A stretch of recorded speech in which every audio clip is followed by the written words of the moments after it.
მშვიდობისა დღეს 25 თებერვალია, სამშაბათი თქვენ ერთსულონების დილას უყურებთ კახა მიქიაშვილთან და ელისაბედ აბულაძესთან ერთად. ყველას ბედნიერ მშვიდობიან დღეს გისურვებთ. დღეს არის ივერის ყოვლადწმინდა ღვთისმშობლის ხატის დღესასწაული და ასევე ყველას გილოცავთ ამ დღეს. მეც გილოცავთ, მოგესალმებით, მადლობა რომ გიყურებთ, გვისმენთ წარმატებულ დილას, ბედნიერ დღეს გისურვებთ და ვიდრე ანონსს წარვადგენდეთ, როგორც თქვი შენ დღეს არის ივერის ღვთისმშობლის ხატის სცენება, ასევე რომელ წმინდანებს იხსენიებს საქართველოს ეკლესია კალენდრის საშუალებით შევიტყვით.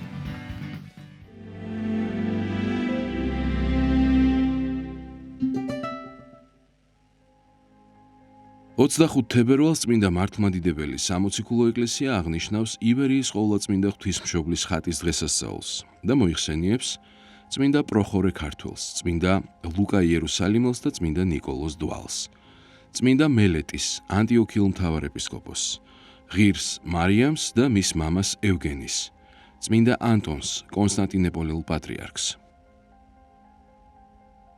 დღევანდელი დღის მფარველი წმინდანების ლოცვით და მეოხებით უფალმა დაიცვას და დაიფაროს სრულიად საქართველო. ამინ.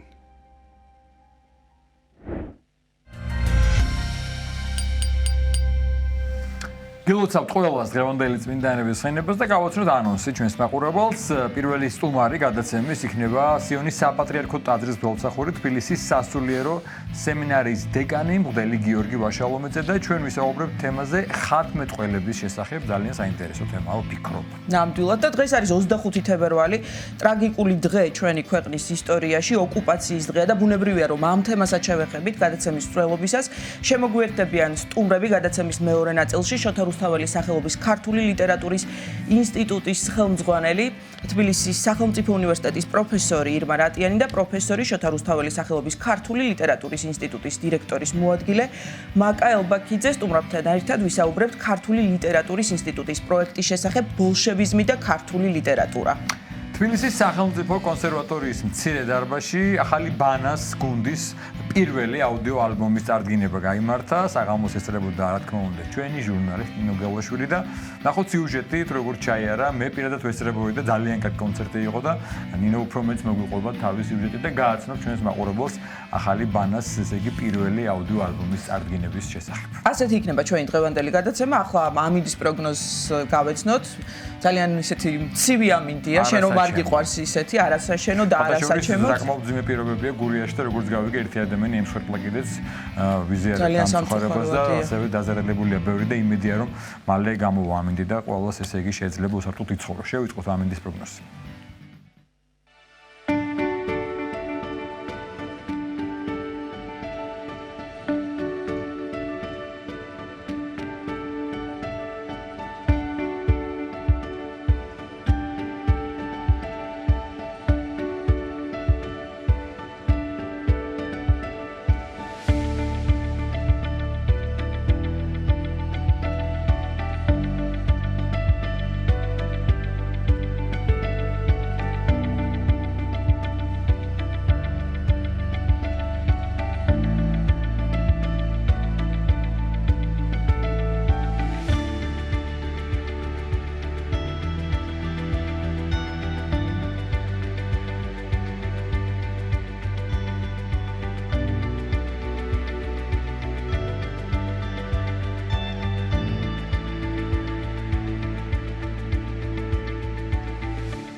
წარმოგიდგენ ჩვენი გადაცემის პირველ სტუმარს სიონის საპატრიარქო ტაძრის მღვდელმსახური თბილისის სასულიერო სემინარიის დეკანი მღვდელი გიორგი ვაშალომიძე და ჩვენი სასაუბრო თემა იქნება როგორც გვეკითხარით ხატმეტყველება. დილამშვიდობის მამა გიორგი დაგულოცეთ და მოგცეთ უმერთვა და გაგახაროთ. გილოცავ დღევანდელ დღეს არის ივერიის ყოვლადწმინდა ღვთისმშობლის ხატის სცენება, წელიწადში რამდენჯერმე იხსენიება. ეს არის საყოველთაო სიწმინდე მსოფლიო საქრისტიანო, მსოფლიო მართლმადიდებლების, თუმცა ქართველების რა თქმა უნდა განსაკუთრებული ხატია, განსაკუთრებული სიწმინდეა, ვიცით რომ ორიგინალი დაცულია ივერთა მონასტერში ათონში და ასლი როგორც ბევრგან ასევე ბრძანდება სიონში. რა ცნობები გვაქვს ივერიის ყოვლადწმინდა ღვთისმშობლის ამ ხატის შესახებ?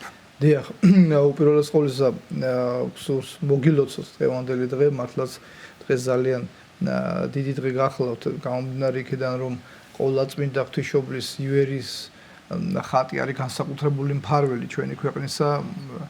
მოგეხსენება თქვენ რომ ჩვენი ქვეყანა წილღდომილია ყოვლადწმინდა დედისა, შესაბამისად დღეს ნამდვილად მნიშვნელოვანი დღეა. რაც შეეხება ივერიის ღვთისმშობლის ხატს, რომლის დღესასწაულიც გახლავთ დღეს, ამ ხატს საკმაოდ საინტერესო ისტორია აქვს, მისი ასე ვთქვათ ხსენება წყაროებში შეესაბამება ხატმებრძოლეობის ეპოქას და დაახლოებით მე-6-ეს ბოლოდან მე-7 საუკუნეში უпроსტად.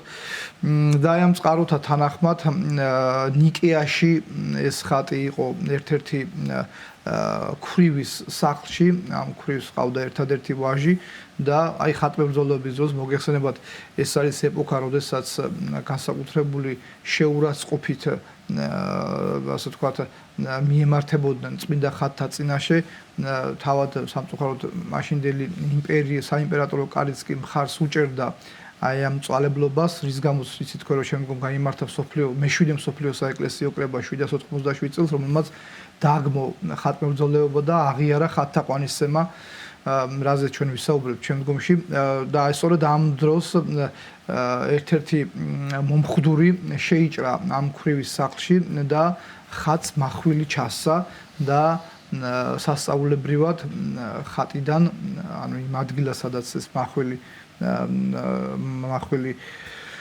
მიეპყრო, სისხლი წარმოსდინდა წმინდა ხატს და უნდა ითქვას ის, რომ დღესაც ეს სისხლის ლაქა აი ამ ხატს ამჩნევია.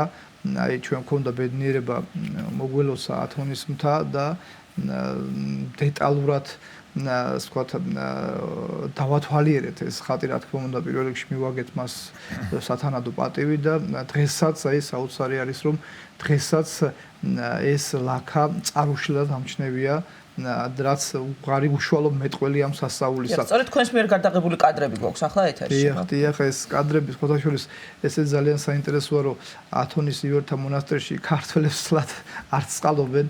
და გადაღებას მით უმეტეს ქართველის მიერ ივერიის ღვთისმშობლის ხატის. მაგრამ ქართველი თუ სასულიერო პირია, უნდა თქვა პირდაპირ მეცხრნაყოფი და მაინდა-მაინც კარგად არ არიან განწყობილი. სამწუხაროდ.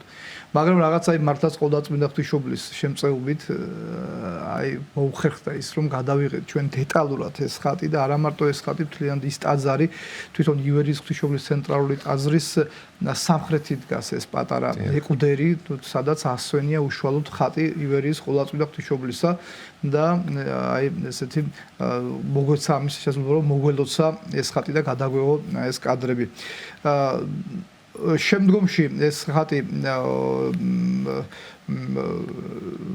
აი ამ ძაფრი დევნილობისა გამო ქვრივმა და მისმა ოჯახმა გადაწყვიტა რომ სხვისთვის მიეცა და არის წყაროში ცნობა იმასთან დაკავშირებით რომ დედაკაცი ევედრება ყოვლადწმინდა ღვთისმშობელს რომ მან შეეწიოს მის ცხოვრებას და ასევე უპატრონოს მის ხატს და როგორც დაწერილია ზღვას მისცეს ხატი და ხატი აღიმართა ზღვაზე როგორც ესე იგი ადამიანი ისე ვერტიკალურად და გაემართა და ამის შემდგომ ხატის კვალი იკარგება და შემდგომ ამისა უკვე ის მას ჩვენ ხვდებით მე-11 საუკუნეში უკვე ათონის მთაზე. თუმცა იქამდე უნდა ითქვას ის რომ აი ეს ვაჟი აი ამ დედაკაცისა შემდგომში მიდის სწორედ სამოღვაწეოდ და ხვდება ათონზე და პირველ პირველად ათონელი ბერები რომელიც მაშინ ათონისთან სულ ახალი დაფუძნებული გახდა, ფუძდებოდა ფაქტობრივად არციებო ჩამოკიდებული როგორც სამონასტრო კერა და აი იქ მოღვაწემა პირველ მომენტმა სწორედ აი ამ ადამიანისგან, აი ამ ქვრივის ვაჟესგან გაიგეს აი ამ სასწავლებრივი ხატის შესახებ. და შემდგომ ცნობილი ისტორია, როგორ მოადგა ათონის მთას, სადაც კონკრეტულად იმ ადგილს, სადაც დღეს ივერონის მონასტერია, როგორ მოადგა ეს ხატი ზღვით და ვერავინ იქ მოღვაწეთაგან ვერ შეძლო რომ ხატი გამოესვენებინა და ამ დროს იქ მოღვაწე, იქვე ახლოს მდებარე კელიაში მოღვაწე გაბრიელს, რომელიც ტომით ქართველი გახლდათ, განეცხადა ყოვლადწმინდა ღვთისმშობელი, რომელმაც უბრძანა რომ თვითონ მიახლებოდა მის ხატს და გამოებრძანებინა ზღვით ნაპირზე და მართლაც გაბრიელი შედის და გამოაბრძანებს ამ ხატს და დაასვენებს მონასტრის კარიბჭეს, აი კარიბჭის ხატი ეწოდება პორტაიტისა, კი ბატონო, ბერძნულად, რაც ნიშნავს და ცნობილი ისტორიაა შემდგომ რომ როდესაც კარიბჭესთან უკაცრავად ტაძარში შეასვენეს ეს ხატი, მეორე დღეს კარიბჭესთან დახვდათ ის ბერებს და ასე განმეორდა 2-3ჯერ და ბოლოს ისევ გარესხადა ყოვლადწმინდა ღვთისმშობელი გაბრიელს და უთხრა რომ ეს იყო ღვთისმშობლის ნება, მისი ნება ყოვლადწმინდა და ბრძანებს, რადგანაც მას არ უნდოდა რომ თვითონ დაეცოთ, არამედ თავად ყოფილიყო მცველი იქ მოღვაწე ბერთა და სრულიად ივერონისა და ასეც გადაწყდა შემდგომში. შემდგომში ეს ხატი შეიჭედა მე-17 საუკუნეში სამცხის მთავრების მიერ, კერძოდ ქაიხოსრო ჯაყელის საფასითა და სამცხის ეპისკოპოს ამბროსის ღვაწლით და სხვადასხვა ამ ხატს აქვს ქართული წარწერა, რომელშიც იხსენიება სწორედ ჩვენს მიერ დასახელებული ქაიხოსრო და სამცხის ეპისკოპოსი ამბროსი. ეს ხატი დღეს როგორც უკვე მოგეხსენებათ მდებარეობს ივერონის ქართულთა მონასტერში და დღესაც ცხადად მეტყველებს რომ ივერონი ოდესღაც ქართველების სიძლიერის სიმბოლო გახლდათ, იმიტომ რომ აი ექსეს უნდა ვთქვათ აუცილებლად რომ ივერონის მონასტერში ჩაისახა ფაქტობრივად ქართული მწიგნობრობა, ის დიდი მამები როგორც იყვნენ მოგეხსენებათ იოანემ დააარსა ეს წმინდა კერა, შემდგომ ექვთიმე მთაწმინდელმა განავრცო მისმა შვილმა გიორგი მთაწმინდელი და აი ეს მარტო ეს რაღაცა კორიფეები ნამდვილად რომელთაც შექმნეს ქართული საღვთისმეტყველო ლიტერატურა, თარგმანები, ასევე ორიგინალი თხზულებები დღეს ეს ამ მონასტერში სამწუხაროდ ქართველები აღარ არიან, ესე ჩვენი ავბედითი ისტორიისა და ბედის თუ შეიძლება ითქვას გამო. თუმცა რა ვიცი ჩვენ რაღაცა დღეს ადრე ამის შესაძლებლობაც არ იყო და დღეს ძალიან ბევრ ქართველს ეძლევა შესაძლებლობა იმისა რომ მოიგლოცოს ეს წმინდანთა და განსაკუთრებით ჩვენთვის საყვარელი ივერონის მონასტერი ივერიის ხატთან ერთად და ასე უნდა ითქვას რომ ათონზე ქართველი ბერები მსახურობენ და ესეც ადრე არ იყო და ახლა უკვე საშუალება ეძლებათ რამდენიმე ქართველი ბერი მსახურობს ივერონში არა მაგრამ სხვა მონასტრებში. მათ შორის ერთ-ერთი გახლავთ მღვდელ მონაზონი, ანუ დანარჩენი მონაზონები არიან და ერთადერთია ფაქტობრივად ქართველი, ვისაც სკიტიაბარია ქართული, რომელიც სიმონა პეტრას მონასტერს ემორჩილება, მამა გრიგოლი კი ბატონო და ეს ერთავადი ბედნიერებაა ნამდვილად, რომ ყოველ ქართველს იქ ჩასულს გვაქვს რაღაცნაირი ჩვენი თუ შეიძლება ვთქვათ კერა, რომ სადაც ხვდებიან და ქართულ ენაზე აღევლინება, ესა ყველაზე მთავარი, რომ მადლობა ღმერთს, რომ აი რამდენიმე ადგილას ქართულ ენაზე აღევლინება ღვთისმსახურება. მამა გიორგი, ჩვენ საუბრობთ ამ ხატზე, ცხადია და ზოგადად ხატმეტყველებაა ჩვენი დღევანდელი საუბრის თემა. აი პატივის მიგება ხატების მიმართ ჩვენ ამაზე ერთხელ გვისაუბრია, რას ნიშნავს, რა მოიაზრება ხატთაყვანისცემაში. და თქვენ ბრძანეთ რომ სწორედ ამ ხატის ისტორია იწყება ხატმებრძოლეობის პერიოდში, აი ხატთაყვანისცემა რას გულისხმობს? ხატმებრძოლეობის პერიოდი სხვათა შორის რომელიც როგორც უკვე თქვით ბოლოვდება მე-7 მსოფლიო საეკლესიო კრებით, ფაქტობრივად ეს კრება აყალიბებს ხატთაყვანისცემის კანონიკას, რომელიც რა თქმა უნდა დაწყებულია ჯერ კიდევ ქრისტეს ცხოვრებაშივე გულისხმობ პირველ საუკუნეს. თუმცა მე მეცაც ვიტყვი რომ ძველ აღთქმაშიც კი სხვათა შორის ძველ აღთქმაში ჩვენ მოსერჯულში ცხალსახად გვაქვს აკრძალვა გამოსახულებების შესახებ. მაგრამ მიუხედავად ამისა, ძველ აღთქმაში ჩვენ გამოსახულებები მაინც გვხვდება, მაგალითად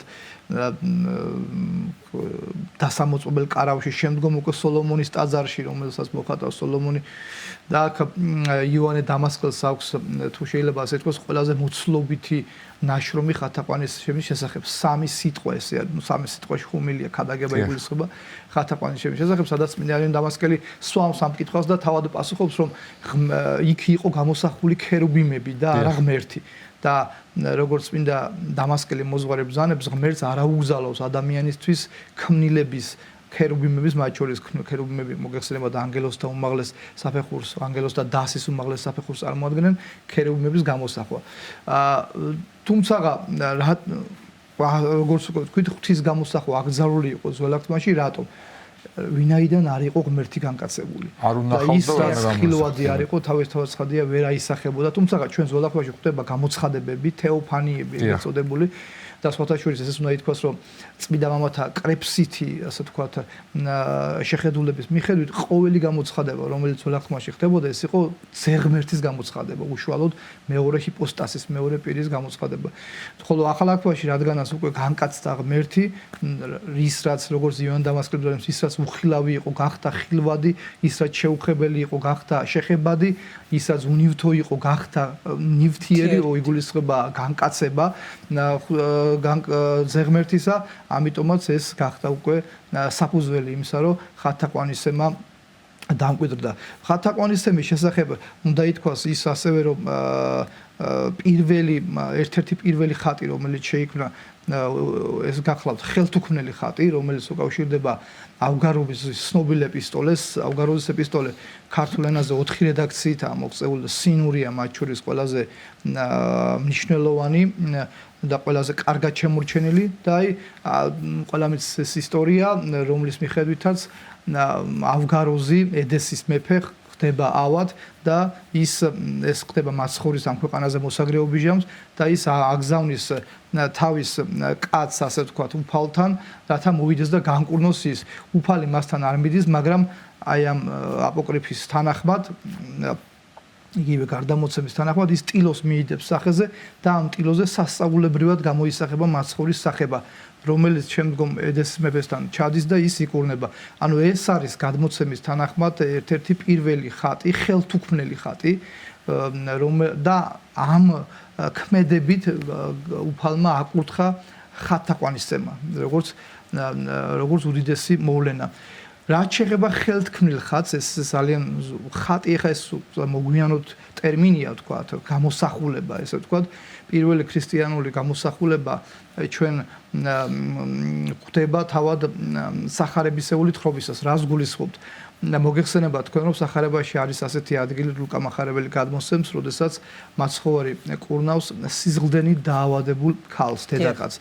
და აი ამ განკურნების შემდგომ, როგორც იოანე ოქროპირის 6 ათონესეულ თარგმანში წერია, ეს ქალი არ დარჩა უმადლო, ანუ უმადლო არ დარჩა ქრისტეს მიმართ და ის წავიდა და გააკეთა იესო ქრისტეს ქანდაკება. აი ესეთი თხრობა გვაქვს და სხვათა შორის საინტერესო ის რომ ეს ცნობა თვითონ ბერძნულ ორიგინალში არ ხვდება, იოანე ოქროპირის ბერძნულ ორიგინალში, ეს ხვდება 6 ათონესეულ თარგმანში, ანუ 6 ჩანამატია, მაგრამ ფაქტი ის გახლავთ, რომ ეხა წმინდა 6 ამას უსაფუძვლოდ არ ჩამატებდა, თავისთავად ცხადია და ამიტომ 6 ათონელის ჩვენს მიერ ესე იგი მოხსენიებული ჩანართი თავისთავად ცხადია ეფუძნება წყაროს, რომელიც სამწუხაროდ დღემდე არ შემორჩა, მაგრამ ეს ძალიან საინტერესო ცნობა გახლავთ და რაც ადასტურებს ასევე იმას, რომ ხათაყვანისცემა ჯერ კიდევ მაცხოვრის სიცოცხლეშივე იკურთხა, ეს პანეადში მოხდა, ეს პანეედალი ქალი. ეს სხვადასხვა ეს ქანდაკება შემდგომ მოხსენიებულია ევსები კესარიელის საეკლესიო ისტორიაშიც, ის ახსენებს ამ ხაზს და ამბობს, რომ აქ იყო იესო ქრისტეს ქანდაკება, რომელიც შემდგომ იულიანე განდგომილმა მოაშთო და თავის ქანდაკება დადგაო, მაგრამ შემდგომ ვთქვათ, ჭექაქუხილმა ეს ქანდაკება შუაში გადახსნას, ვთქვათ და შუა გაანადგურა. აი ეს გახლავთ. ეხლა რაც შეეხება აი ის რომ ხათაყვანისცემა და ხატი ზოგადად რას ნიშნავს და ესეც ძალიან საინტერესოა, ანუ ხატი რეალურად რა არის? ღვთის გამოსახულება, ხო? მაგრამ მეორე მხრივ არსებობს საეკლესიო სწავლება იმასთან დაკავშირებით, რომ ღმერთი ყოვლად უხილავია. და ამაზე არაერთი გრიგოლნოსელი, იოანე დამასკელი, ბასილი ყველა აბსოლუტურად შეიძლება ითქვას ყველა წინამორბედს აქვს ამასთან დაკავშირებული სწავლება, რომ ღმერთი უხილავია, ვინაიდან დაუტევნელია. მაშინ როგორ შეესაბამება ეს სწავლება იმას, რომ ღმერთს გამოვსახავთ ჩვენ. აქ კიდევ ერთხელ საუბარია იმასთან დაკავშირებით, რომ აქ საუბარია ღმერთის კაცობრივ ბუნებაზე და არა მის საღვთო ბუნებაზე, რომელიც ყოველად დაუტევნელია. მოგეხსენება თქვენ საეკლესიო მოძრაობა იმასთან დაკავშირებით, რომ ღმერთში შეერთა ორი ბუნება, საღვთო და კაცობრივი, შეურევნელად შეერთა და ჩვენ როდესაც გამოვსახავთ ქრისტეს, რა თქმა უნდა, გამოვსახავთ კაცობრივი ბუნები, თუმცა რა თქმა უნდა, გულისხმობთ მის საღვთო ბუნებასაც, ვინაიდან ეს ორი ბუნება ასე ვთქვათ, განუყოფელია მასში და მეცაც გეტყვით თქვენ, რომ თქვენ იცით, რომ ყველაზე ასე ვთქვათ, ცნობილი ხატი არის უფლის ხატი, ხო, უფალი იესო ქრისტეს ხატი და მაგრამ ეს არ ნიშნავს იმას, რომ ჩვენ მარტო ღმერთს ვეთაყვანებით. სადაც ზე არის, იქ მამაც არის და სულიც არის, ხო? როგორც ფილიპე მოციქულს ეუბნება მას ხო, რომ ვინც მე მიხილა, იხილა მამაც და რა თქმა უნდა, იხილა სულის, ვინაიდან ეს ერთარსება და განუყოფელი ღმერთია, თუმცა გამოვსახავთ მის კაცობრივ ბუნებას, კაცობრივი სხეულით. ეხლა აქ კიდევ ერთი არის ძალიან საინტერესო, რომ თვითონ ხატთა მიმართ გამოიყენება ტერმინი ხატწერა. ანუ არა არამედ დაწერა და არა ხატის ხატო არის. აი ეს ძალიან საინტერესო თემა. აი ეს საინტერესო და მნიშვნელოვანი გახლავთ, იმიტომ რომ წერა ამ შემთხვევაში ეკლესიამ განაჩინა შემდგომში, ვინაიდან რაც იწერება, ის იკითხება კიდეც. ანუ აქ რა თქმა უნდა იგულისხმება ის საღვთისმეტყველო შინაარსი, რაც დევს ხატში. ანუ ხატმეტყველება ეს არის ეს თუ შეიძლება ასეთი ტერმინი ვიზუალური ღვთისმეტყველება. თავის დროს, როდესაც ჩაისახა ხატმეტყველება ძალიან ხშირად რომის იმპერიაში თქვენ მოგეხსენებათ რომის იმპერიაში მოხდა პირველად განვრცობა ქრისტიანული რელიგიას თავად პალესტინას ისრაელის მაშინ რომს ექვემდებარებოდა და ძალიან ბევრმა ადამიანმა 80% ფაქტობრივად მოსახლეობის წერა-კითხვა არ იცოდა. და ხდებოდა ხატმეტყველების განსაკუთრებით სახარებისეული მოვლენების ასე ვთქვათ გამოსახვა და ამით შემეცნება და შემდგომ ზეპირი ქადაგება თავის ხადია და ამით შემეცნება ქრისტიანობისა იმ ადამიანებს რომელთაც არ შეეძლოს მაგალითად წაეკითხეთ თუნდაც სახარება და წინაწერი გადაეცემა და შინაარსს კი ბატონო თუმცა ამას შემდგომში როდესაც ეხა წერა-კითხვა ფაქტობრივად დღეს ყველა მის ამას არ დაუკარგავს ხატთაყვანისებას მნიშვნელობას პირიქით მან ძალიან საინტერესო ის გახლავთ რომ ხშირად ხატმეტყველების დროს არა მარტო ის გამოისახება რა მოხდა არამედ რატომ მოხდა ეგზეგეზაც გამოისახება აი ერთ მაგალითს მოვიხმობთ აი მაგალითად იესო ქრისტეს კომპოზიცია ალბათ ყველას დაკვირვებივართ იესო ქრისტეს შობის კომპოზიციაში იესო ქრისტეს შობის ხატმეტყველებაში ну გამოსახულია რა თქმა უნდა მამაცხოვარი რომ მარიამი იოსები და ასე შემდეგ და გამოსახულია ასევე ხარისა და სახედრის გამოსახულება არა და ჩვენ სახარებაში არსად არ გვაქვს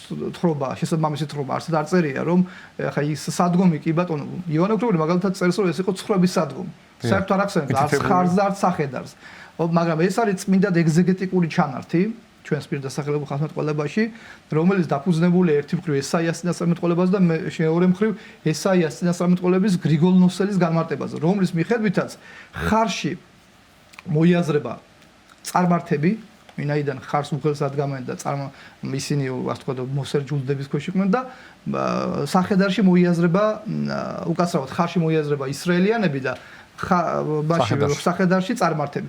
რითიც ხაზგასმულია ის რომ უფალი განკაცდა როგორც ებრაელთათვის ისე წარმართთათვის. ანუ მისი განკაცების საყოველთაობაზეა ხაზგასმული აი ეს კონკრეტული დეტალი. და ასე შემდეგ ამის უმამრავი მაგალითის მოყვანა შეგვიძლია. დიახ. მაგრამ გიორგი, ასევე ქართულ იკონოგრაფიაზეც რომ ვისაუბროთ, აი როდიდან ჩნდება პირველი ქრისტიანული გამოსახულებები უკვე ჩვენთან საქართველოს ჩვენს ქვეყანაში. დიახ. ძალიან საინტერესო კითხვა გახლავთ, იმიტომ რომ ფაქტობრივად ჩვენი ქვეყანა არა მარტო ხატმეტყველების კუთხით, არამედ თქვათ ლიტერატურის ქრისტიანული ლიტერატურის კუთხითაც თანადროულად ვითარდება ბიზანტიურთან ერთად. ჯერ რომი და ნუ მერე ბიზანტია. პირველ ზოგადად სანამ თქვენს გასვლა პასუხს მინდა ვთქვა ერთით რომ იმ საერთო ჩარჩოში ექცევა ჩვენი ასე ვთქვათ ქრისტიანული ლიტერატურის უკაცრავად ხელოვნების განვითარებას. პირველ ეტაპზე ქრისტიანული ხელოვნება მეტნაკლებად არ იყო ჩამოყალიბებული, როგორც მოგახსენეთ, ის უკვე მეშვიდე მსოფლიო საეკლესიო კრების შემდგომ ხდება და ხშირად ხდებოდა წარმართული სიუჟეტების გამოყენება, ოღონდ ქრისტიანული ყაიდით, ქრისტიანობაზე გარდაქმნით. ასე მაგალითად ორფეოსის რომის კატაკომბებში დღესაც არის შემორჩენილი ორფეოსი გახლდათ წარმართული რომაელი ასე ვთქვათ ნახევრად ღმერთი რომელიც სალამურით აჯადოებდა ცხვერს და ქრისტიანობა ეს ფაბულა გადმოიტანა ოღონ ორფეოში განჭრიტა ქრისტე სალამურში მისი მოძღვრება ხოლო ცხრებში ეკლესიის პირველი მრევლი რატო თქვით ეს ზუსტად აი როგორც რომში ვითარდება ეს მიმართულება ასევე ვითარდება საქართველოში ასე მაგალითად აი ერთ მაგალითს მოგიყვანთ ბოლნისის სიონში, რომელიც იცით თქვენ მე-5 საუკუნის ტაძარი გახლავთ, ერთ-ერთი ყველაზე ადრეული ბაზილიკა ჩვენს ქვეყანაში, სანათლავზე, ბაპტისტერიუმში გამოსახულია სვეტისთავზე, გამოსახულია ხარი ქებში ჯვრით. ეს გახლავთ ერთ-ერთი ყველაზე ადრეული გამოსახულება ჩვენთან, რა თქმა უნდა, ხარი საქართველოს აი მოგახსენებთ, საქართველოსთვის ხარი იყო კულტი, მოგეხსენებათ ჩვენი მიწათმოქმედებიდან გამომდინარე და ხარი ძალიან ახლობელი იყო ქართველისთვის, ამიტომ ქრისტიანობა იყენებს იმ ხერხს, რაც მან რომში გამოიყენა, იქ თუ რომში ორფეოსი იყო მათთვის ძალიან ახლო, ჩვენთან იყო თქვათ ხარი და ამიტომ მეუბნება თქვათ პირველ ქრისტიანებს, რომ აი ეს აი შენი საყვარელი ხარი, ოღონ ეხლა შენ ამ ხარში თქვათ ის წარმართული ღვთაება კი აღარ იგულისხმო, არამედ განჭრიტე ქრისტე. ანუ კანონიკურად ეს არის გამართლებული. რა თქმა უნდა, ეს იყო შემდგომ ხორი ეს სიმბოლოები აიგზალა უკვე მე-7 მსოფლიო საეკლესიო კრებაზე, იქამდე იყო. თუმცა ამის შემდგომაც ხდება რაღაცა დეტალურ ძალიან იშვიათად, მაგრამ იქამდე ძალიან ბევრი იყო ასეთი გამოსახულები. იყო ძალიან ცნობილი თვალსაჩინო წემსი კეთილის გამოსახულება, აი ჭაბუკს, რომელსაც სხვარი ყავს ხარზე და რაც რა თქმა უნდა არის ილუსტრირება სახარებისგან, სადაც მაცხოვარი ბრძანებს, რომ წემსი კეთილი გადასარჩენად სხვას შეისვამს, ანუ ადამიანს შეისვამს ხარზე და გადაარჩენს მას. და არა მარტო ეს საქართველოში გარდა ამისა, აი მე-5 საუკუნიდან მოყოლებული, მე-4-ის ბოლოდან მე-5-დან მოყოლებული ძალიან ბევრი პირველ, ასე ვთქვათ, ადრექრისტიანული გამოსახულებები ხდება. მათ შორის მზისა და მთვარის მაგალითად ჯვარცმისას მაგალითად არმაზის მხატვრობაში და ასე შემდეგ. ანუ რა გვინდა ვთქვათ, რომ სულ ვთქვათ ის, რომ საქართველოს როგორც ქრისტიანობის ერთ-ერთი თუ შეიძლება ასე ვთქვათ, აკვანი სხვა ქვეყნებს შორის ზუსტად თანადროულად ვითარდება როგორც რომი და შემდგომ ბიზანტიაში თქვათ წარმართული კულტურა. ვისარგებლებ შემთხვევით ეს კითხვა ბევრჯერ დასმულა და არის ხოლმე ამაზე საუბარი. ხატი თქვენ ბძანეთ რომ ეს რატო ხაწერა და რატო ქვია და საიდან მოდის და ეს გასაგებია და ამ შემთხვევაში ესეც სათქმელია ხო რომ პირველ წყაროს თქვენ პატევს და არა იქ ჩვენ რაღაც ფიცარსთან საღებავსთან ოქროს აქ ვინ არის გამოსახული. აი დაუშვათ ხატი რომელიც შევიძინეთ კანონიკური ხატი აუცილებელია თუ არა კურთხევა ხატის და რატო აუცილებელი კურთხევა თუ ჩვენ პირველ სახეს მენდით პატივს და თუ დაუშვათ ხატი არ არის ნაკურთხე ან მაჩუკედან შევიძინეთ თუ აქვს იმას ის მოქმედება და ის მადმოსილება რის გამო ჩვენ ხატს მივაგებთ პატივს. ხატის კურთხევა ზოგადად სახურება ამ კუთხით ცოტა მოგვიანო ხანისა გახლავთ, ანუ ასე არ იყო თავიდან, თუმცა ეს ეკლესიამ განაჩინა, იმიტომ რომ ანუ როდესაც მაგალითად ხატის შეძენა ხდება, თქვა დღეს და ამ ბოლო გამოიწვია ხშირად ადამიანებს გონიათ რომ ხო პრაქტიკაში რომ თქვა შეიძლება ეს ხატი კანონიკურია, მაგრამ კანონიკური არ იყოს. ამიტომ უნდა მოხდეს ასე თქვა სასულიერო პირის მიერ შემოწმება ამ ხატის კანონიკურობისა, კი ბატონო, შემდგომ ხდება მისი კურთხევა ზოგადად და ანუ საღვთო მადლმოსილება თქვა ენიჭება ამ ხატს. თქვენ სწორად ბრძანეთ რომ ხატი, ანუ ეს ასე თქვა საიდან იღებს სათავეს რომ ხატი ეს არ არის რა თქმა უნდა ჩვენ არ ვცემთ ფიცარს და საღებავს. ჩვენ არა ვართ ფიცისა და საღებავის თაყვანისმცემლები. მაშინ ამ შემთხვევაში ერთ თაყვანისმცემლობა გამოდის.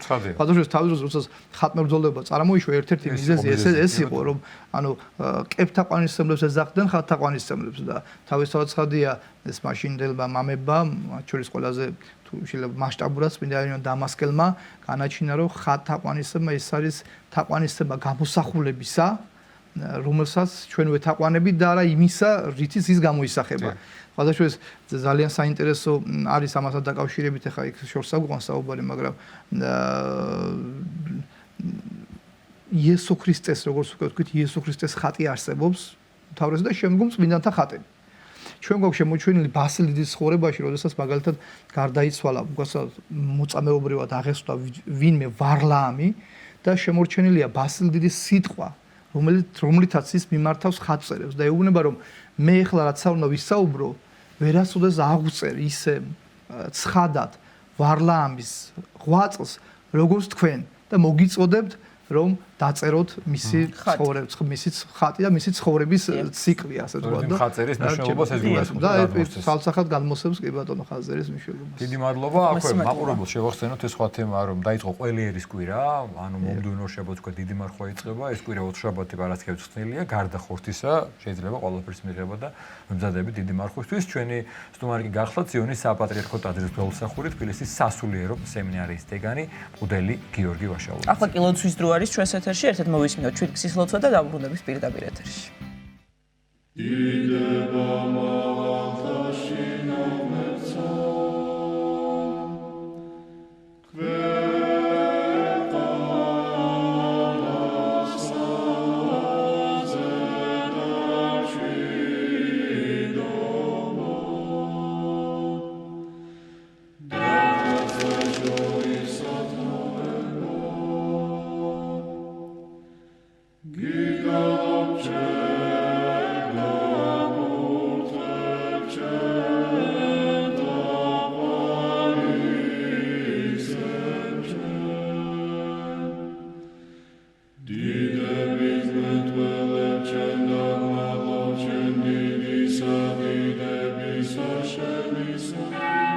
ჩვენო რომელი ხარ ცათაშინა წმინდა იყავ სახელი შენი მოვედინ სუფევა შენი იყავ ნება შენი ვითარცა ცათაშინა ეგრეცა ქვეყანასა ზედა პური ჩვენი არსობისა მომეთ ჩვენ დღეს და მომიტევენ ჩვენ თანანადებნი ჩვენი ვითარცა ჩვენ მიუტევებთ თანამდებთა მათ ჩვენთა და ნუ შემიყანებ ჩვენ განსაცდელსა არამედ მიხსნენ ჩვენ ბოროტისაგან რამე თუ შენი არს სუფევა ძალი და დიდება მამისა დაძისა და წმინდისა სულისა აცდა მარადის და უკუნითი უკუნისამდე ამინ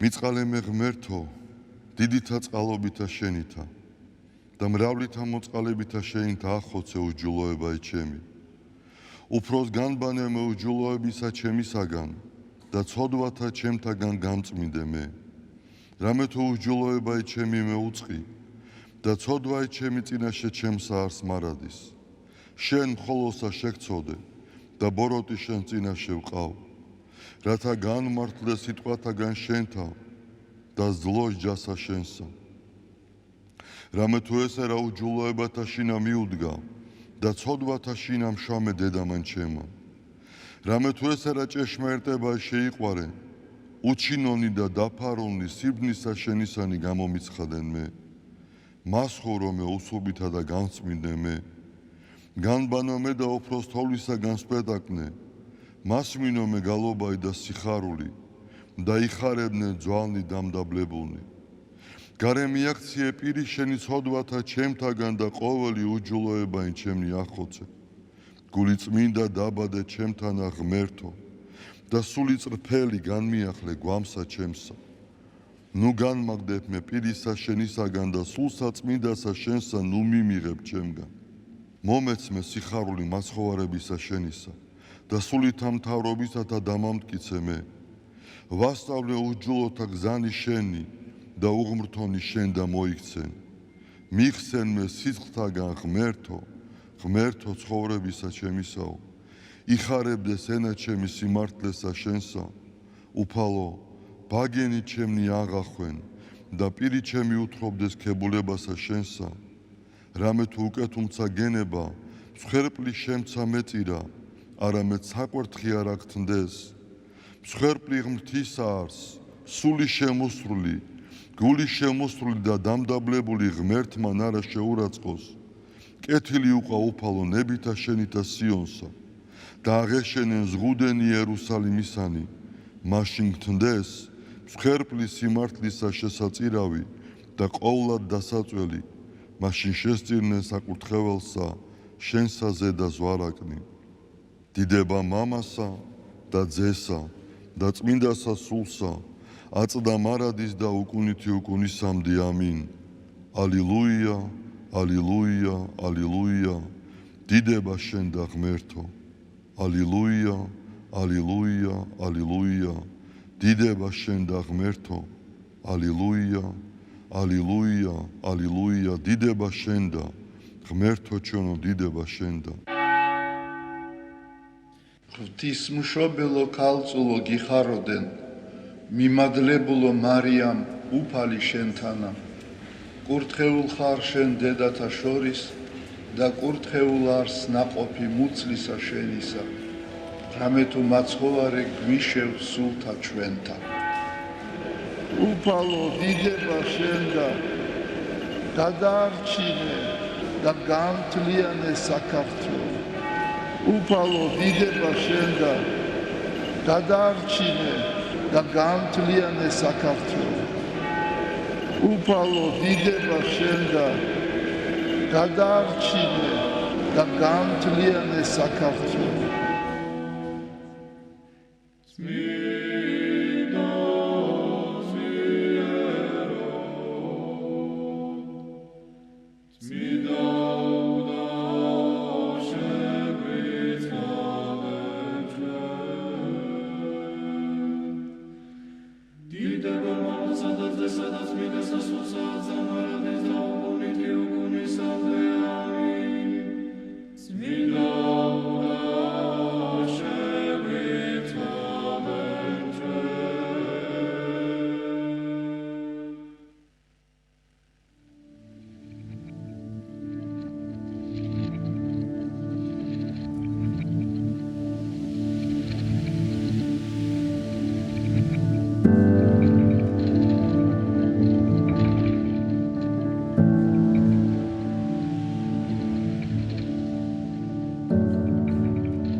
ახლა სიუჟეტის დროა თბილისის სახელმწიფო კონსერვატორიის მცირე დარბაზში კვირას, ესე იგი გუშინ წინ 23 თებერვალს გაიმართა ახალი ბანას გუნდის პირველი აუდიო ალბომის პრეზენტაცია. ეს ახალი ბანას გუნდი დაფუძნდა ახალი ბანას კათედრალის პარკლებში. მოგეხსენებათ, რომ ხაშურში ეს მართლაც მნიშვნელოვანი პროექტი ხორციელდება, რომელიც იქნება ანალოგი ტაო-კლარჯეთის ისტორიული ბანას ტაძრისა, რომელიც იქნება ასევე გაიაზრებს არა მარტო ტაძარს, არამედ მნიშვნელობას სულიერ კულტურულ საგანმანათლებლო ცენტრის, რომელიც ბევრ მიმართულებას მოიცავს და ცხადია დაარსდა უკვე ამის ბაზაზე ეს გუნდი, რომელთა მთავარი მიმართულება ბუნებრივია სასულიერო მუსიკა, გალობა, მაგრამ ასევე სხვადასხვა მიმართულებებით საგუნდო, ფოლკლორი, საესტრადო სიმღერები და ეს პირველი მათი საანგარიშო კონცერტი იყო. სულ რამდენიმე წელია, 3 წელი რაც გუნდი დაარსდა და შეწესწრებოდი ამ კონცერტს და ვფიქრობ ძალიან წარმატები, ძალიან ღირსეულად წარსდგენ მაყურებლის წინაშე ესე გაფართოებულ ფორმატში და ნინო გელაშვილი, ჩვენი ჟურნალისტი ესწრებოდა ასევე და ჩვენი ოპერატორი ამ წარდგინებას და ვნახოთ მათ მიერ მომზადებული სიუჟეტი და უფრო მეტი შევიტყოთ ამ გუნდის პირველი მნიშვნელოვანი კონცერტის შესახებ.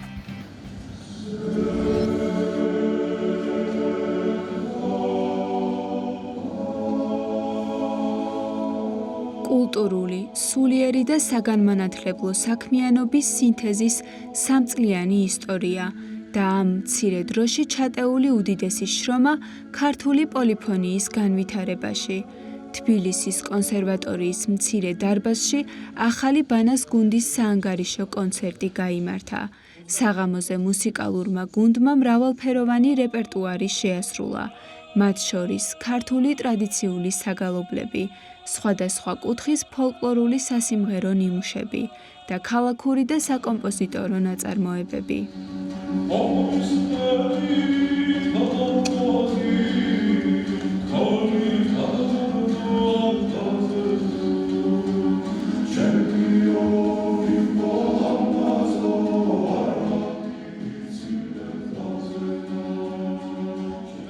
ბანას გუნდის ისტორია 2022 წელს დაიწყო. ის ყოვლად უსამხდელო ესობის, სურამისა და ხაშურის ეპისკოპოსის, სვიმეონის ლოცვა-კურთხევით დაარსდა.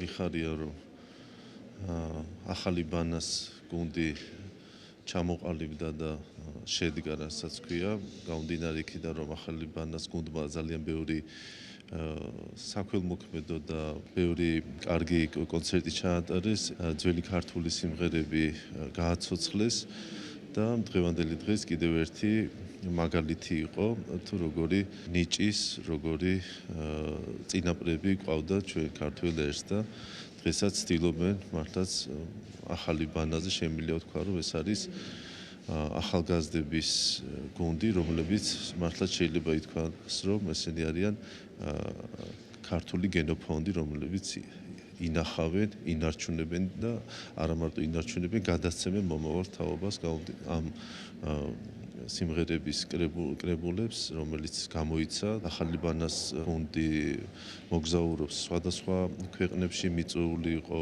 ინდოეთის კულტურულ დღეებზე და დამოუკიდებლობის დღეზე, ასევე იყვნენ ჩეხეთში და საქართველოში ძალიან ბევრ ღონისძიებებს ატარებენ. მართლაც დღევანდელი დღე იყო შემაჯამებელი ანგარიში წლის კონსერვატორიის მცირე დარბაზში გაიმართა ახალი ბანას გუნდის პირველი აუდიო ალბომის პრეზენტაცია და ჩვენი პირველი საანგარიშო კონცერტი თბილისში. აღნიშნული ღონისძიების მხარდამჭერი იყო საქართველოს კულტურის სამინისტრო და ამავდროულად უშუალოდ ახალი ბანას კულტურულ-სამონასტრო საგამომთებლო ცენტრი. დღევანდელი ღონისძიების ფარგლებში ახალი ბანას გუნდმა წარმოადგინა არაერთი ფოლკლორული ნამუშევარი, ამავდროულად წარმოადგინა რამდენიმე საკომპოზიტორო და ქალაქური მუსიკის ნომრები. განსაკუთრებულად დიდ მადლობას მოუხდი ყველა იმ ადამიანს, ვინც მთელი ამ 3 წლის განმავლობაში გუნდის დაარსებიდან დღემდე აქტიურად ხარს გვიჭერდა, გვერდით გვედგა. დიდი ზეიმია დღეს ჩემთვის და დიდი სიხარულია, მით უფრო რომ აგერ უკვე 2022 წლის დაარსებული გუნდი ასეთი ხარისხით და ასეთი დონით მღერის. რა შეიძლებოდა მათ მეტი სასიხარულო გაეკეთებინა თავიანთი მსმენელისთვის, ჩემთვის, როგორც ხელმძღვანელის პედაგოგისთვის და არა მხოლოდ ძალიან მალე გაიარა ამ დრომ და ეს მალე გავლა განპირობებულია მათი თავდაუზოგავი შრომით.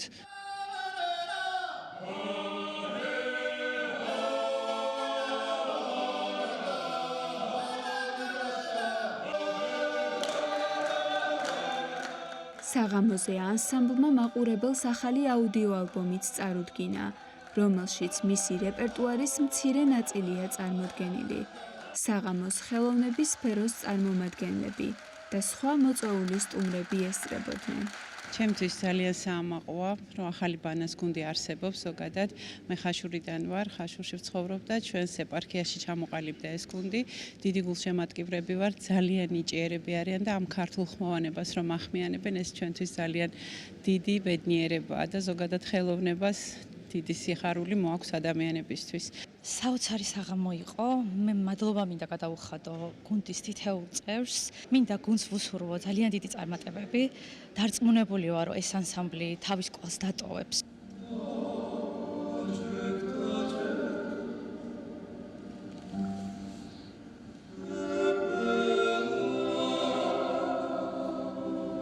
სურამისა და ხაშურის ეპარქიაში სამონასტრო კომპლექსისა და კულტურულ-საგანმანათლებლო ცენტრის ახალი ბანას დაარსებას სრულიად საქართველოს კათოლიკოს პატრიარქმა ილია მეორემ საუკუნის პროექტი უწოდა, რომელიც აგრძელებს იმდით ქართველთა მემკვიდრეობის შენარჩუნებას, ვისი ღვაწლიც გადამწყვეტი მნიშვნელობისაა ქართული საეკლესიო გალობისა და ფოლკლორის გადარჩენის საქმეში.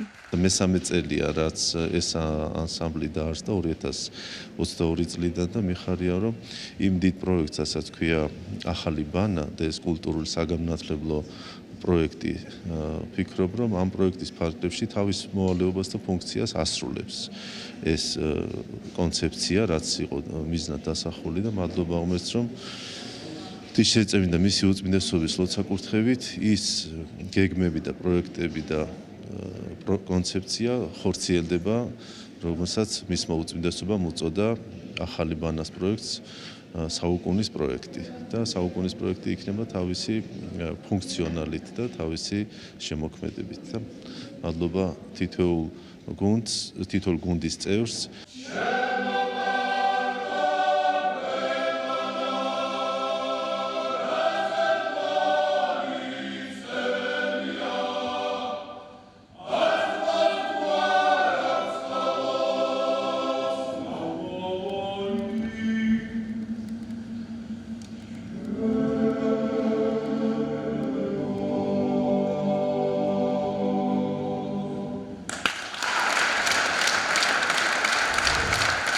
წარმატებას უსურვებთ ბიჭებს. ნამდვილად მნიშვნელოვანი საქმეა.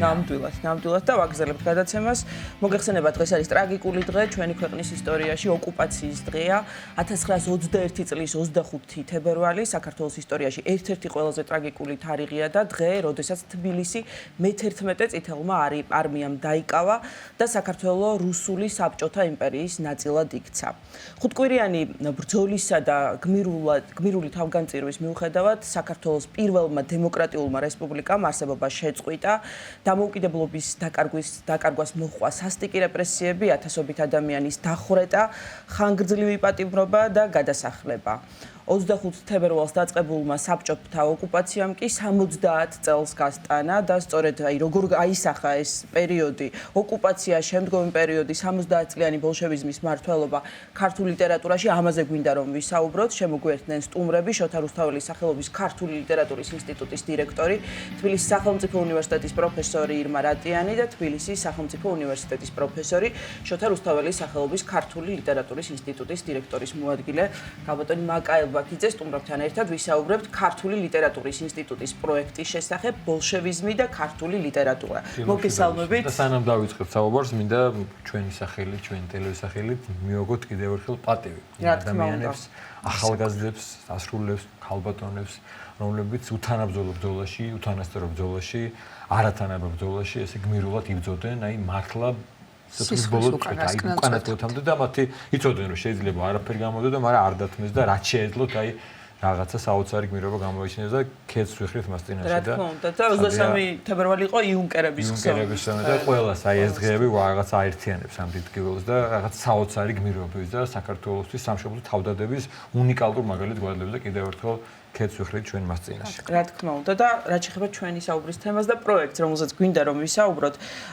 ქალბატონი მაკა ბრძანდება პროექტის ავტორი, იდეის ავტორი თქვენ ბრძანდებით. ქალბატონო ირმა ჩვენ ადრეც გვისაუბრია ამ პროექტზე, მაგრამ ფიქრობთ რომ დღეს ლოგიკური იყო კიდევ ერთხელ შევხებოდით ამ თემას. პირველ რიგში ალბათ დავიწყოთ იმით თუ აი უშუალოდ ოკუპაციის პერიოდი, აი ეს პირველი წლები 25 თებერვლის შემდგომი პერიოდი როგორ აისახა ქართულ ლიტერატურაში. რა ვთქვათ, რომელი მწერლები ამ კუთხით არიან გამორჩეულები, აი ამის შესახებ გითხრათ. იცით რა, ეს ძალიან, რა თქმა უნდა, ძალიან ძიმე თემა იყო ქართულ ლიტერატურაში, მაგრამ მოგეხსენებათ, ამას მოყვა ისეთი რეაქციის წლები, რომ აი უშუალოდ ამ თემაზე, აი ესეთი აშკარად აზრის გამოთქმა და ესეთი აშკარა საუბარს ერიდებოდა ყველა, იმიტომ რომ დაიწყო საშინელი რეპრესიები ჯერ 20-იანი წლების, შემდეგ 30-იანი წლების და ამას მოყვა უამრავი თავისუფლად მოაზროვნე ადამიანის დაპატიმრება, მათი გადასახლება და დახვრეტა. ჩვენი პროექტი რამდენიმე აი ამ თელ 70-იან წლიან ამ საშინელ ეპიზოდებს მოიცავს, რასაკვირველია და აი პირველი ეტაპი მისი იყო ძალიან მძიმე, რასაკვირველია, ძალიან მძიმე და მე მინდა გითხრათ, რომ ჩვენი პროექტის მთავარი მიზანი იყო საარქივო მასალაზე დაყრდნობით გამოგვეკვლია ეს პერიოდი. ხა იმ დროს რა თქმა უნდა ძალიან ბევრი ავტორი იყო, მაგრამ ჩვენი ყურადღება მივმართ იმ ადამიანების მიმართ, რომლებიც რეპრესირებულნი იყვნენ და რომელთა შესახებ საქმეებიც იყო შინაგან საქმეთა არქივში. ძალიან მძიმე იყო ამ პროექტზე მუშაობა, იმიტომ რომ მოგეხსენებათ საარქივო მასალას, როცა ეხები უშუალოდ აი იმ საქაღალდეებში თითო საქაღალდე, ეს ხო უბრალოდ საქმე არ არის, ეს არის თითოეული ადამიანის და მის უკან დგომი ადამიანების ტრაგედია. და ამიტომ აი ეს პროცესი მთლიანად, რომლის აი თეორიული გააზრება ქალბატონ ირმას ეკუთვნის ამ ჩვენს წიგნებში, უკვე 2 წიგნი დაიბეჭდა ამის შესახებ, ეს პროცესი იყო ძალიან მტკივნეული და ძალიან რთული. იმიტომ რომ აი ვიმეორებ, ამის შესახებ ხმამაღლა საუბარი უჭირდა ძალიან ბევრს, მაგრამ ვისაც არ ერიდებოდა ამის შესახებ საუბარი და ვინც ხმამაღლა თქვა, იქ იმ დროს იცით რა თავიდან ესე 20-იან წლებში სხვათა შორის ეს პროცესი როგორ წარიმართა. ადამიანებმა ჯერ 20-იან წლებში არ იცოდნენ სრულად რა ელოდათ მათ წინ. უბრალოდ ალბათ ვერ წარმოიდგენდნენ ამას რა მოყვებოდა. ამიტომ აი ჩვენ რომ ამ მასალას ვხედავთ, თუნდაც იქ რაღაცა პროკლამაციებია, რაღაცა ადამიანების მიერ გამოთქმული აზრები დაბეჭდილიც კი ხო იმ დროინდელ პრესაში და ჟურნალ გაზეთებში ძალიან თამამი განცხადებაა ზოგიერთი. მაგრამ აი ვინც ამ 20-იან წლებში იყო დაპატიმრებული და სხვათა შორის წნეხიც არ იყო ისეთი ძლიერი როგორც შემდეგ 30-იანში. აი იჭერდნენ ადამიანებს და ათავისუფლებდნენ, ხო?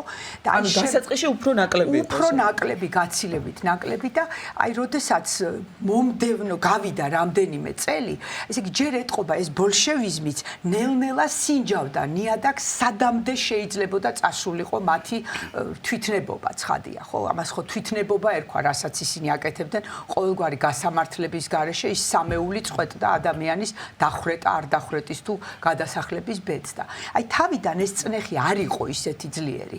აი ძალიან ძლიერი იყო თქვა კახეთში, სადაც აი ქაქუცა ჩოლოყაშვილის აჯანყებას სისხლიანი ანგარიშწორება მოყვა, მაგრამ აი რაც შეეხება აი ამ ინტელიგენციას შედარებით ნაკლები იყო წნეხი, მაგრამ ვინც გადაურჩა ამ 20-იან წლებს შემდეგ ვერც ერთი ვერ გადარჩა უკვე 30-იან წლებში. აი ეს იყო ძალიან ყველას მიაკითხა რეჟიმი. ყველას მიაკითხა რეჟიმმა ცხადია. ქაბოტონო ირმა, აი იყვნენ უფრო თამამი მწერლებიო, ქაბოტონი მაკა საუბრობს, აი კონკრეტულად რომელიმეზე, რომლებიც შეიძლება დღეისთვის უცნობი არიან ფართო საზოგადოებისთვის. თქვათ ახლა კოლაურ ნადირაძე ვიცით, რაღაც ცნობილი ლექსები თუ თქვათ ნაწერები სხვადასხვა მწერლისა, ეს ვიცით, მაგრამ ალბათ თქვენ მიაკულიეთ უცნობ ნაწარმოებსაც შეიძლება ან ლექს, ან წერალს, რომელიც ძალიან თამამად გამოხატავდა აზრს. ეს იყო პირდაპირ თქვათ უდიდესი გაბედულობა მაშინ. და ალბათ აი პირდაპირ წასვლა, გააზრებულა წასვლა იმაზე, რომ მათ კარგი დღე არ დაეპარქნებოდათ. იცით რა არის, როგორც უკვე აღინიშნა, ეს მართლაც ძალიან მძიმე პერიოდი იყო და ტოტალიტარიზმი მოიხსენებათ არის ძალადობრივი მმართველობა, რომლის უპირველესი ამოცანა არის იდეოლოგიური კლიშეების დამკვიდრება, ძალადობრივი მმართველობის ხერხების შემოტანა და დამკვიდრება და ეს ძალიან აზიანებს საზოგადოებრივ ცხოვრებას და ძალიან აზიანებს კულტურას. მე მინდა აღვნიშნო, რომ ერთ-ერთი ყველაზე მძიმე შედეგი ამ პერიოდში რაც მივიღეთ იყო კულტურის მთლიანად ესე იგი როგორც ერთიანი იდეის დაშლა ამ პერიოდში. ანუ კულტურა გაიყო ორ ნაწილად.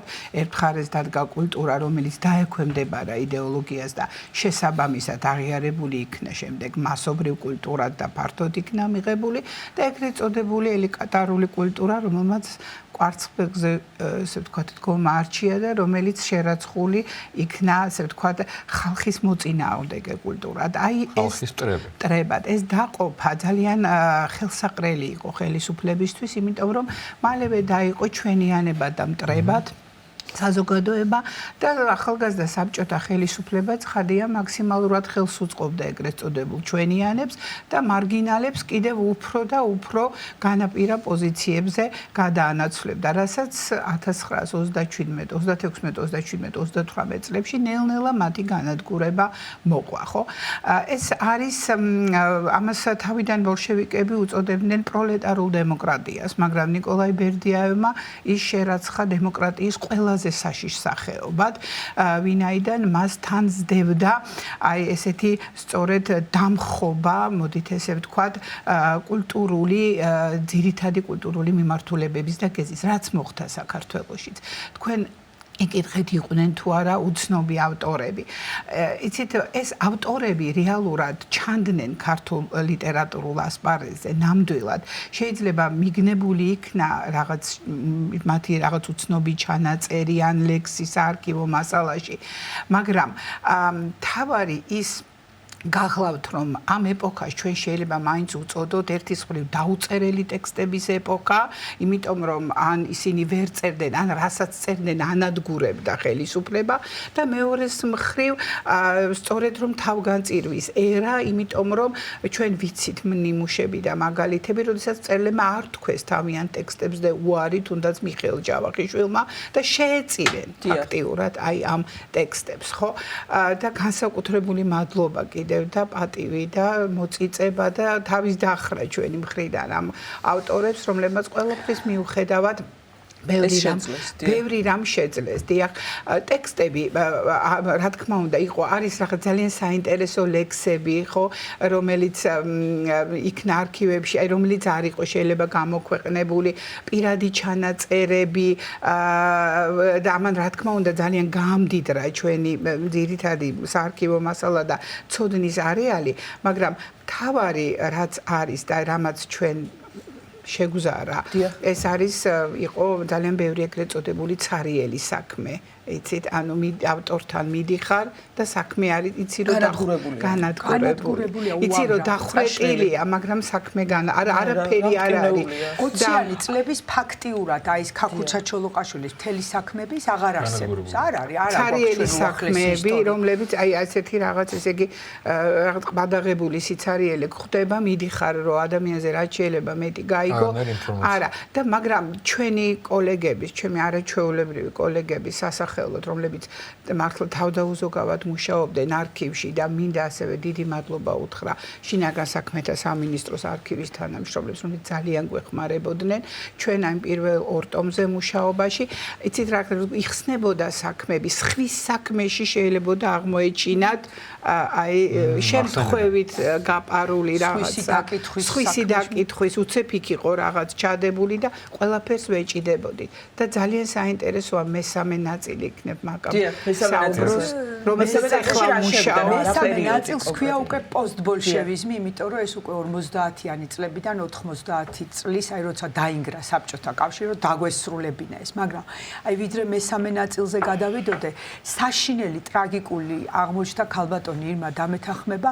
აი მეორე წიგნი 40-იანი წლები 40-იანი და 41-56 რომელიც მეორე მსოფლიო ომის პერიოდში სტალინის გარდაცვალება ჩვენ რატომაც ნაივურად გვეგონა რომ ომი რო დაიწყო მთელი ეს ხალხი ამ ომში ჩაება და შესუსტა ვიღას ცალია დაუშვათ რეპრესიები თურმე ესე იგი ის რეპრესიები შეიძლება ითქვას არანაკლები იყო თუ მეტი არა ვიდრე 30-იანი წლების იმიტომ რომ ხა იქ რა მოხდა ჩვენ ეს არ ვიცოდით ცხადი ამას ჩვენ სკოლაში ჩვენ თაობას არ ასწავლიდნენ ჩამოყალიბებულა საქართველოშიც ჯგუფები და ეს იყო თბილისის სახელმწიფო უნივერსიტეტში განსაკუთრებით იმ სტუდენტებისგან და ასპირანტებისგან შემდგარი ჯგუფი რომლებიც იმედოვნებდნენ რომ თუ საბჭოთა კავშირი დამარცხდებოდა მეორე მსოფლიო ომში გერმანელები ჩვენ საქართველოს მოუტანდნენ ნანატრ თავისუფლებას და აი შეიკრა რაღაცნაირი წრე იქეთ ემიგრაცია ჩვენი რომლებიც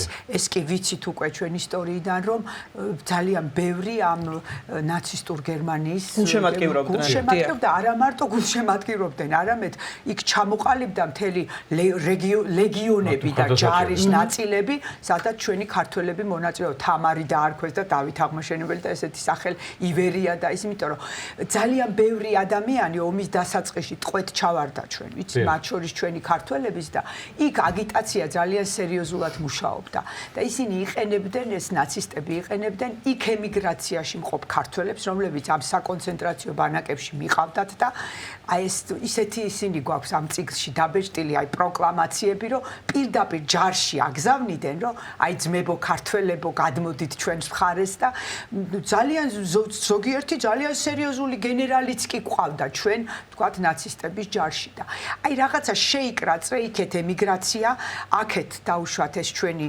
სტუდენტები და ასპირანტები რომლებსაც გაუსწორდნენ საზარლად და სასტიკად აი რამდენი არაჩვეულებრივი მეცნიერი გამოვიდოდა იმ ახალგაზრდებიდან ან მწერალი აი ადამ ბობრიაშვილი რო იყო ეს ლადო ბალიაური და ეს ხალხი რომლებიც არაჩვეულებრივი პოეტები იყვნენ სრულიად ახალ ახალგაზრდები და რა თქმა უნდა ახლა მაშინ ძალიან გაძლიერებულად მუშაობდა ეს სუკი მოგეხსენებათ და დააპატიმრეს ისინი 37 დააპატიმრეს და სადღაც ესე იგი 20-ზე მეტი 24 კაცი დახვრიტეს ერთ დღეს. მათ შორის ერთი 18 წლის ბიჭი იყო და ხო და არანაკლებ საინტერესოა ეს ბოლო პერიოდი, რომელსაც ახლა ვაკეთებთ. ეს არის პოსტბოლშევიზმი, ანუ უკვე დისიდენტების მოღვაწეობა. ამით დასრულდება ეს ციკლი, ანუ მესამე წიგნზე ვმუშაობთ ახლა და პოსტბოლშევიზმად აი რომელი წლები ითვლება? აი ეს არის უკვე სტალინის გარდაცვალების შემდეგ, უკვე საბჭოთა კავშირის აი ამ იმპერიის დაშლამდე და ძალიან საინტერესო პერიოდია, რომელიც ჩვენ გვაძლევს საშუალებას ახლა რომ არა მხოლოდ დავუშვათ არქივო მასალის გზით წავიდეთ, არამედ ოჯახებთან კომუნიკაცია გქონდეს, ამის საშუალებას იძლევა. რასაკვირველია შთამომავლები და ძალიან მადლობელი ვართ ჩვენ ამ ოჯახების, იცით, დიახ, ვერც ერთი სამეცნიერო პროექტი ცხადია ვერ განხორციელდება თუ ეს ბერკეტები რაღაცნაირად არ მოიპოვე და მე აქვე მინდა ვთქვა რომ ჩვენ ეხლა მივიღეთ ახალი პროექტი შოთა რუსთაველის სამეცნიერო ფონდიდან, რომელიც ეხება 1930-იანი წლების საქართველოს საფრანგეთის ქართული უკაცრავად ემიგრაციის ლიტერატურულ მოღვაწეობას და ჩვენ უკვე იქ გვექნება წვდომა აი ამ მასალებზე და ამ პროექტსაც ბოლშევიზმსაც ძალიან დიდრებს ასეც ქალბატონმა მაკამი საუბრა სწორედ აი ეს ემიგრაციაში აი რა ხდება ამ პერიოდში და როგორ არის განწყობილი ქართული ემიგრაცია თავისი ლიტერატურული, კულტურული, პუბლიცისტური პოზიციით აი ამ პროცესების მიმართ. მადლობა. ძალიან დიდი მადლობა და ახალი პროექტი გაქვთ ხო?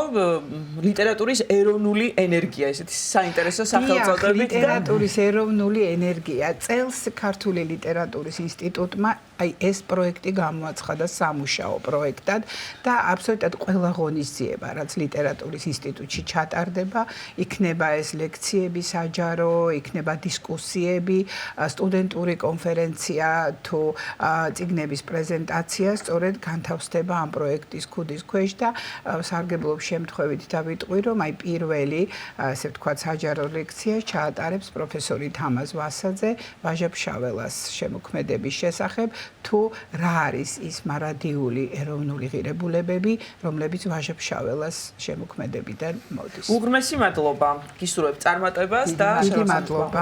ჩვენი გადაცემის სტუმრები იყვნენ შოთა რუსთაველის სახელობის ქართული ლიტერატურის ინსტიტუტის დირექტორი, თბილისის სახელმწიფო უნივერსიტეტის პროფესორი ირმა რატიანი და თბილისის სახელმწიფო უნივერსიტეტის პროფესორი შოთა რუსთაველის სახელობის ქართული ლიტერატურის ინსტიტუტის დირექტორის მოადგილე ქალბატონი მაკა ელბაქიძე. ელისაბედ აბულაძე, კახა მიქიაშვილი, თქვენთვის მუშაობდი ჩვენს გუნდთან ერთად. ბედნიერ დღეს გისურვებთ და გემშვიდობებით მომავალ შეხვედრამდე. ბედნიერად.